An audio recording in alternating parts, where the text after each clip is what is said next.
शाम के 6 बज चुके थे। आंगन में गुलाबी नारंगी सूरज ढलने की तैयारी कर रहा था। रसोई से चाय की महक आ रही थी। घर के बीचों बीच बिछी दरी पर बैठी दादी स्वेटर बुन रही थी। उनके हाथ में एक पुराना थोड़ा चटका हुआ सा कप था, हल्का गुलाबी रंग का।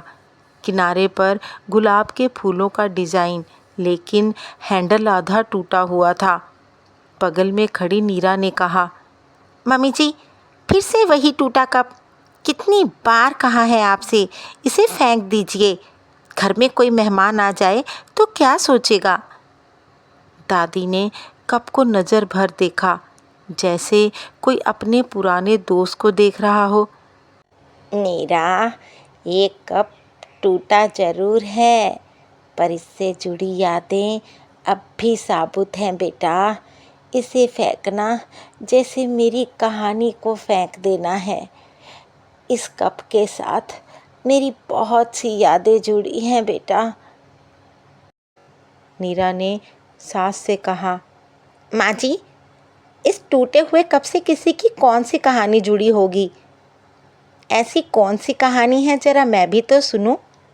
हाँ बेटा, ये सिर्फ कप नहीं, मेरे पूरे परिवार की कहानी है। मेरी कहानी। दादी ने कहानी को आगे बढ़ाते हुए कहा, तब मैं एक नई नवेली दुल्हन थी। नया घर, नया जीवन और एक नया रिश्ता।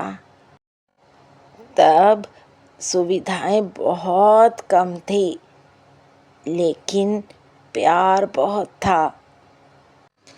मेरी शादी की पहली सालगिरह तुम्हारे ससुर जी ने मुस्कुराते हुए मुझसे पूछा था, आज हमारी पहली सालगिरह है संतोष, तुम कैसा तोहफा लेना पसंद करोगी?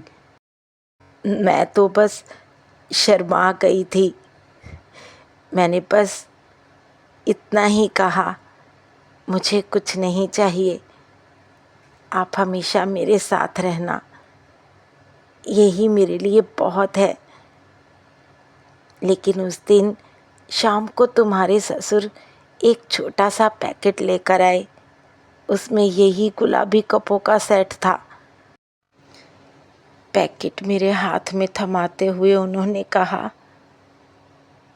सस्ता है संतोष, लेकिन तुझे जरूर पसंद आएगा, फूलों वाला है। बात करते करते दादी की आंखें भर आई थी।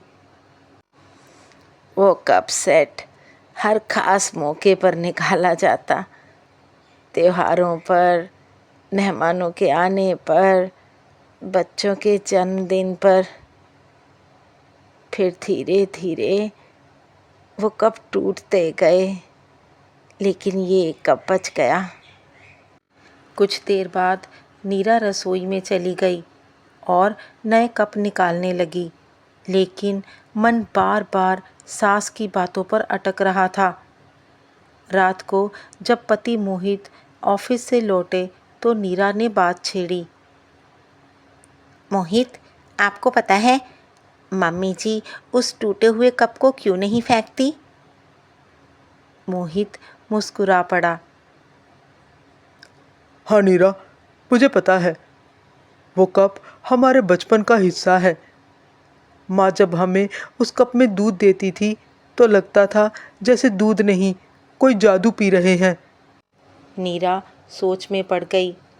नीरा ने पहली बार महसूस किया था कि चीज़ें सिर्फ दिखावे के लिए नहीं होती, उनसे जज्बात भी जुड़े होते हैं।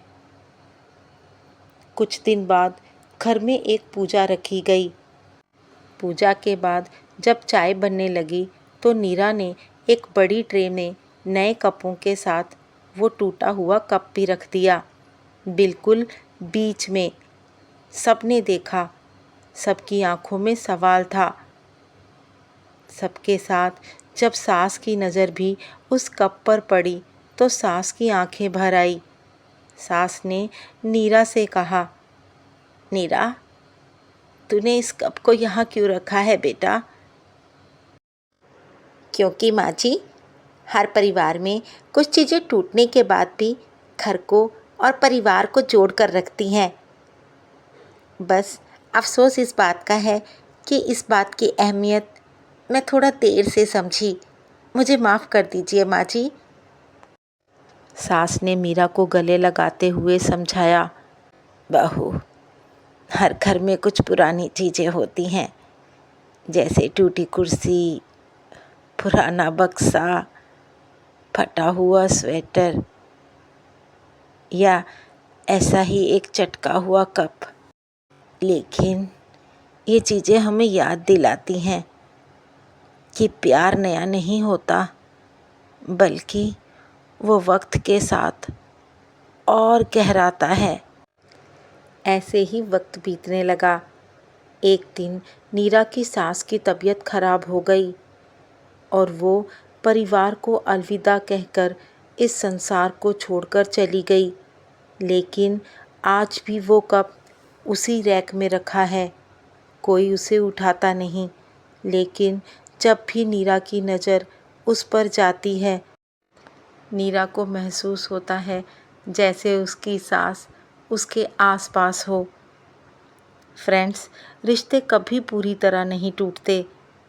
जैसे टूटा हुआ कप भी किसी के लिए अनमोल हो सकता है, वैसे ही हमारे परिवार की छोटी छोटी बातें, यादें और चीज़ें, ये सब हमें जोड़ती हैं।